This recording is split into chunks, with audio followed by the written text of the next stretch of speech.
I'm going to show you now how to use GoalSeek to affect the answer of a formula by allowing Excel to change one of the inputs.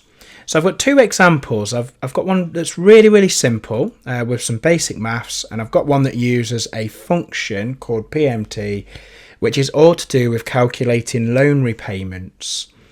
Now, it doesn't matter what you use this on, how you use it is exactly the same. So it does exactly the same thing no matter how complicated the formula is. It's just obviously it just works with any kind of formula really, I suppose. So if I explain before I use it what it's going to do. So let's talk about the more simple example. Towards the top of my screen here I've got Apple. I'm buying two. It's £2 a pop, and that's going to cost £4. Now if I just show you the formula, that is quantity times the price to give me the total. Now, if we said I can afford £5.25, what does the price need to be to make that £5.25? Now, I know we could do a new formula of something like equals 5.25 divided by 2, and it's going to give us the answer just there. But what happens if you don't want to actually go to that extra expense in terms of your time of actually doing a separate formula, or perhaps the formula you're trying to figure out the input to change is a little bit too complicated for you to do in the opposite direction, you know, the equivalent of 5.25 divided by 2. Well, this is where GoalSeek comes in, because you know what normally would happen here is a lot of people would just have a go at guessing. They'd be, you know, is it 2.4? No. Is it 2.5? No. Is it 2.6? Getting closer. So, and that's exactly what GoalSeek does. It kind of does that guessing for you, but really quick, really accurate. So how it works, I'm going to go to Data. I've got a section here called What If Analysis. In here, there's one called GoalSeek. Now, it's called GoalSeek because goal is like a target or something that you're aiming towards. That's why it's goal, almost like back of the net, I suppose. There's three things we've got to tell it. We tell it the set cell. So that is the cell that contains the formula that you want to impact. So I'm going to click onto there. The to value is the goal or the target that you want that particular cell to hit. And the by changing cell is the cell that you are choosing, that basically you're saying, Excel, go and play around with this number or figure until I make that total hit 5.25. So once I'm ready, if I now click OK, it's very subtle. I mean, I'd encourage you to replay the video back a few seconds, but basically it's Excel just changes that number in the price until the total hits 5.25. So can you see here, target value of 5.25, current value of 5.25. So this is it telling you wanted it to be that figure, it's achieved it. So once I'm ready, if I now click OK, it's arrived at that answer. And can you see it's worked that out to 3 decimal places to hit that answer? So look, more complicated example down here.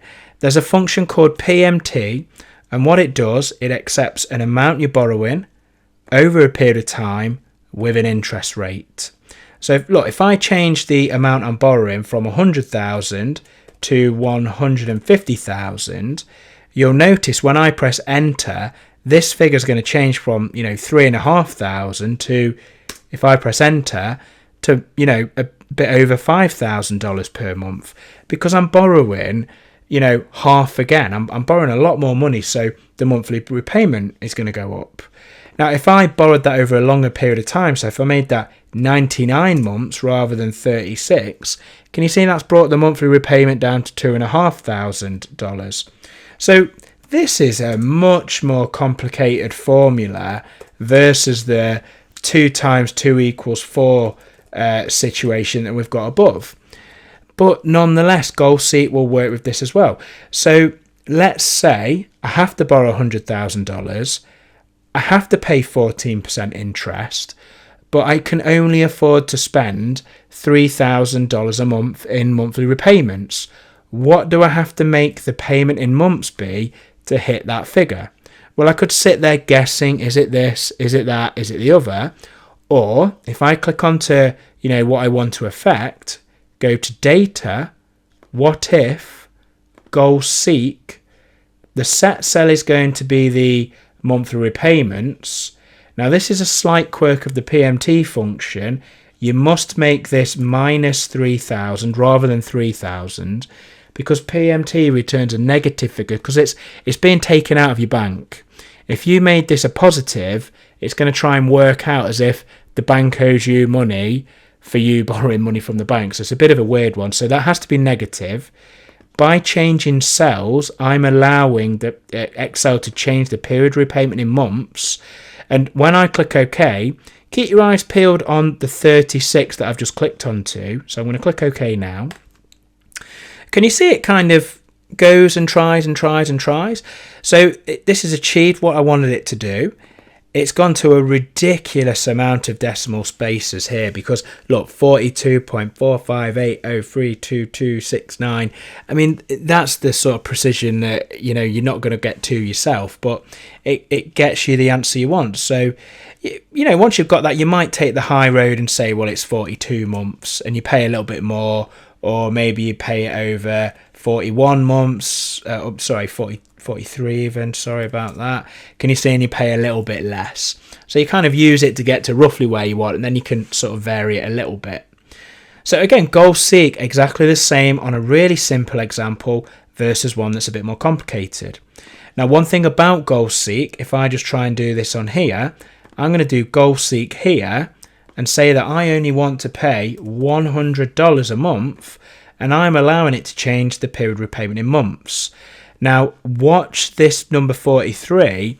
When I click OK, it's going to go a little bit crazy. So it's just going to keep on trying random numbers. Now, it will eventually give up.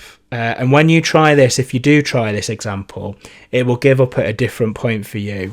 But effectively, this is now saying to me, to pay that off, you're going to have to be paying it for 4,442 months.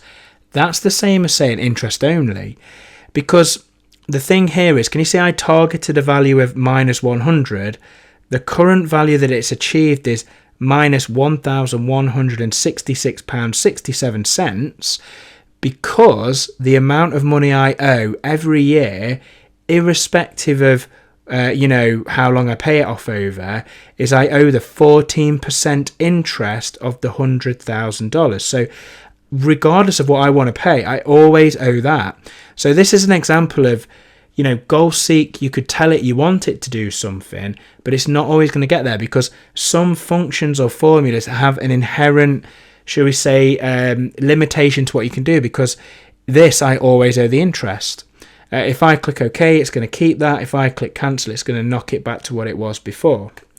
So look, in short, goal seek is a way of you telling Excel what you want an answer for a formula to be, and then Excel does this automatic kind of guesswork to make that answer happen, or as close to that answer happen for you. So that is how to use goal seek in Excel.